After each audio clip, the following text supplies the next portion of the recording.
Well, thank you very much for these kind words and for the invitation.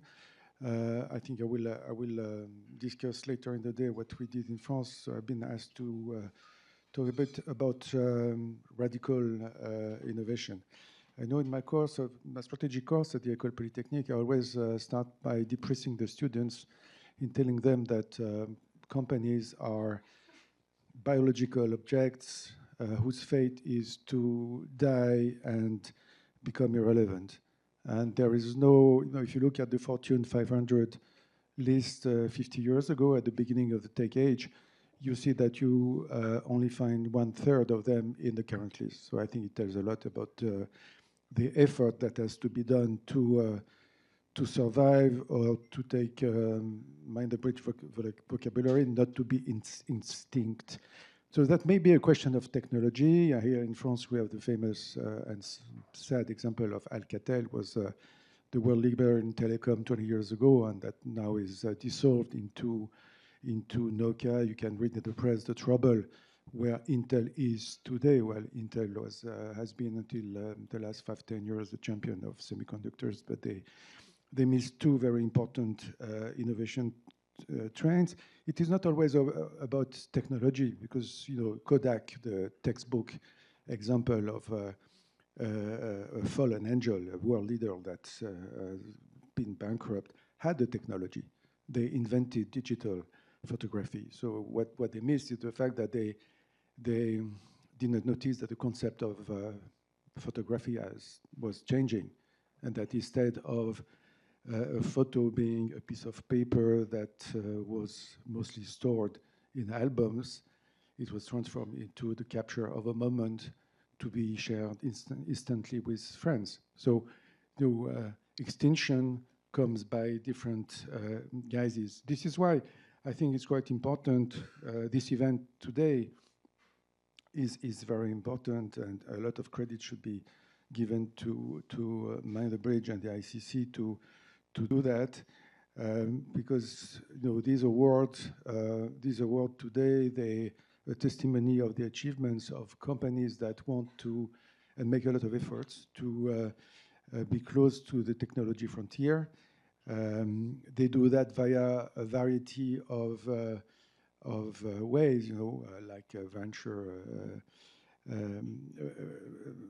venture partnerships, corporate venture, incubators, and the likes. And I think it's quite fundamental that helps not only to develop new technologies, but also to push the mindset within the companies and to avoid the type of Kodak issues where it's the executive committee that decided not to go to the future. But what I want to do today is to perhaps come with a kind of out-of-the-box idea or food for thought for you. And I would start with highlight the fact that when we talk about radical innovation, it is very clear that it is very rare that established firms are the instigators or the leaders of the new ways of doing things. You can find a few examples, like Apple with the music, for instance, where there are no they were not destined to do that, or Nokia, which had changed business at least 4 or 5 times in their existence. But you find very few examples of companies that have decided to do something really different.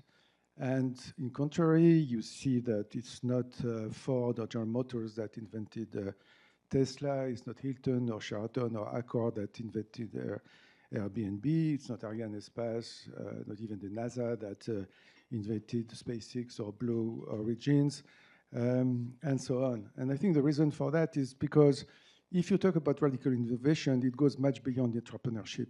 No, it's a question of billions of euros or dollars. If you look at the capital that was raised by these very successful scale-up or the Magnificent Seven today, it's between 5 and 10 billion, even for business that can look as simple as Airbnb from a technology standpoint. So that's the size of the challenge. And it's not a surprise that a listed company cannot or will not choose to invest billions even if they think it's a good idea, on a speculative venture. Because if they miss out, they have to write up the number, billions, then the share price go south. The CEO get ousted. The stock options are worth zero, and so on. So I think that's one of the. It's not the key reason. It's a very important reason. There are many other reasons for not doing things, but I think that these companies, by definition, have access to the best students. They know the clients, they know the markets, they know the technologies, though they should be much better placed to do that type of business that leftovers of US university like Zuckerberg or Bill Gates. So I think they have the resources, they have the capital. So the problem with billions is not that they cannot raise or this is in their balance sheet. The key question is how to make sure that we are not going to lose so much money if that fails. And if we talk about radical innovation, it may fail by definition because the client do not exist in the first place. So for that type of product, at least. So you have to mitigate the issue. So the thing we are pushing with our initiative in France at the moment, and it's a difficult thing, but we see the needle moving a little bit, is to suggest to establish firms to make big bets on the ideas that their staff has, actually. And avoid to do that too little, too late, but to do the big thing in the first place, which means investing billions, hiring thousands, but do that on the co-invest mode and in carving out the idea and lodge it in a SPV where financial investors could come, as they do, frankly, in the venture capital space. And if that works well, they would have a call to take back and to repatriate the value, and for what would be seen as a core business eventually. And if that fails, they take a loss, but the loss will not be in billions, but in hundreds, and I think it can change a lot of things. So it hasn't happened yet. I think in the US, they have no reason to push for that, because when Kodak fails, then you have Google and Apple and NVIDIA, and you have the big scale-ups. We are not at this level in Europe, and we should not kid ourselves. Even if we do a lot for startups, and I think we do much more now than 5 years ago, it will take 10 to 15 years to see that type of company, because that's the time it took to Google and NVIDIA to be on the map of these super companies. So we in Europe, we don't have the luxury to see either Alcatel or automotive companies going down, because we don't have a substitute for that on the shelf.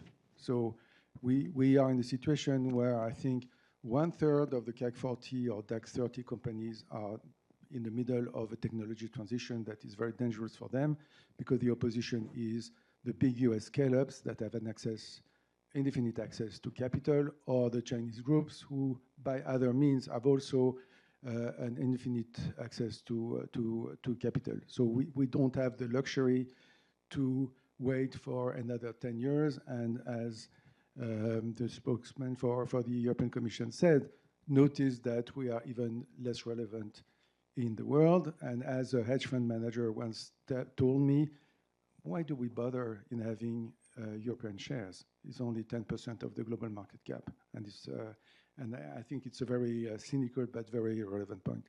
So I'm sorry, because I'm going to leave you on this other depressing note, but I think it's worth being thought about.